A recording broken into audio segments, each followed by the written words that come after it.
പ്രിയ ശ്രോതാക്കളെ, the story of the സയൻസിൻ്റെ 210 അധ്യായത്തിലേക്ക് ഏവർക്കും സ്വാഗതം. വിശുദ്ധ മെത്തോഡിയോസിന് ശേഷം ഈ ആഴ്ച വിശുദ്ധ ജോൺ ഫ്രാൻസിസ് റെജിസിനെ കുറിച്ചാണ്. സമ്പന്നമായ ഒരു കുടുംബത്തിലായിരുന്നു ജോൺ ഫ്രാൻസിസ് റെജിസ് ജനിച്ചത്.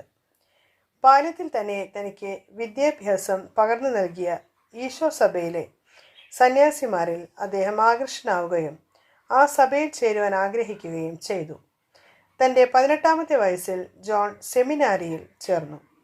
വിദ്യാഭ്യാസത്തിൻ്റെതായ വളരെ കഠിനമായ തിരക്കുകൾക്കിടയിലും ആരോഗ്യത്തെ ചൊല്ലിയുള്ള സെമിനാരിയിലെ സഹപാഠികളുടെ മുന്നറിയിപ്പിനെ വകവയ്ക്കാതെയും നിരവധി മണിക്കൂറുകൾ വിശുദ്ധൻ ദേവാലയത്തിൽ ചെലവഴിക്കുമായിരുന്നു. പുരോഹിത പട്ട സ്വീകരണത്തിന് ശേഷം ഫ്രാൻസിലെ വിവിധ നഗരങ്ങളിൽ പ്രേക്ഷിത പ്രവർത്തനമെന്ന ദൗത്യമാണ് വിശുദ്ധൻ സ്വീകരിച്ചത്. അദ്ദേഹത്തിൻ്റെ പ്രസംഗങ്ങൾ വളരെ ലളിതമായിരുന്നു, പക്ഷേ അവയെല്ലാം വിശുദ്ധൻ്റെ ഉള്ളിലുള്ള ഭക്തിയെ വെളിപ്പെടുത്തുന്നവയായിരുന്നു. കൂടാതെ അദ്ദേഹത്തിൻ്റെ പ്രസംഗങ്ങൾ എല്ലാ തരത്തിലുള്ള ജനങ്ങളെയും ആകർഷിച്ചു. ദരിദ്രരുടെ കാര്യത്തിൽ പ്രത്യേകം ശ്രദ്ധാലുവായിരുന്നു റെജിസ്. പ്രഭാതവേളകളിൽ ഭൂരിഭാഗം സമയം കുമ്പസാരക്കൂട്ടിലായിരുന്നു വിശുദ്ധൻ ചെലവഴിച്ചിരുന്നത്. ഉച്ചയ്ക്ക് ശേഷം ജയിലുകളും ആശുപത്രികളും സന്ദർശിക്കുന്നതിനായി മാറ്റിവെച്ചു. ജനങ്ങളുമായി ഇടപഴകുന്നതിൽ വിശുദ്ധൻ്റെ സാമർഥ്യം വിവിയേഴ്സിലെ മെത്രാൻ്റെ ശ്രദ്ധയിൽപ്പെട്ടു. ഫ്രാൻസിലെ അന്നത്തെ സാഹചര്യം ആഭ്യന്തര ലഹളകളാലും മതപരമായ പോരാട്ടങ്ങളാലും കലുഷിതമായിരുന്നു. സഭാപിതാക്കന്മാരുടെ അഭാവവും പുരോഹിതന്മാരുടെ അലംഭാവവും കാരണം ഏതാണ്ട് 20 വർഷത്തോളമായി ജനങ്ങൾ ആരാധനകളിൽ നിന്നും ദേവാലയത്തിൽ നിന്നും അകന്നു മാറിയ അവസ്ഥയിലായിരുന്നു. പ്രൊട്ടസ്റ്റന്റ് വിഭാഗങ്ങൾ അങ്ങിങ്ങായി സജീവമായിരുന്നുവെങ്കിലും പൊതുവെ മതത്തോടുള്ള ആളുകളുടെ താല്പര്യമില്ലായ്മ പ്രകടമായിരുന്നു. 3 വർഷത്തോളം വിശുദ്ധൻ രൂപതകളിൽ നിന്നും രൂപതകളിലേക്ക് സഞ്ചരിച്ചു.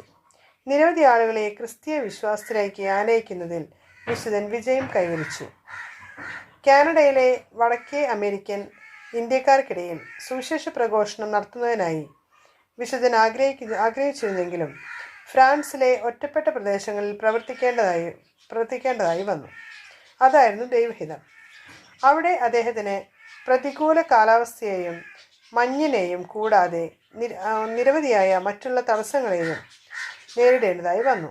ഇതിനിടയിലും അദ്ദേഹം തൻ്റെ സുവിശേഷ പ്രഘോഷണ ദൗത്യങ്ങൾ അഭംഗുരം തുടരുകയും ഒരു വിശുദ്ധന് സമാനമായ കീർത്തി നേടുകയും ചെയ്തു. വിശുദ്ധൻ്റെ ജീവിതത്തിലെ അവസാന 4 വർഷക്കാലം തടവറകളിലും പാവപ്പെട്ടവർക്കും രോഗികൾക്കും ഇടയിലുമാണ് ചെലവഴിച്ചിരുന്നത്.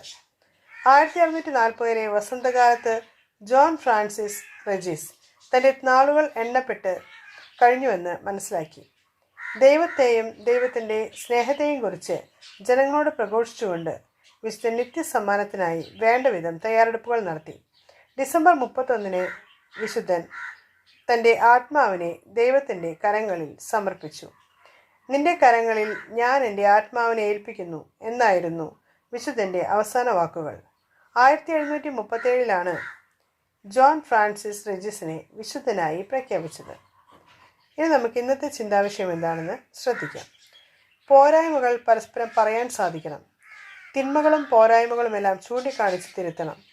ബന്ധങ്ങൾ നന്മ കൊണ്ടും ഗുണകാംക്ഷ കൊണ്ടും പൊതിഞ്ഞുകെട്ടിയ സമ്മാനങ്ങളാകട്ടെ. ഏവർക്കും നന്ദി.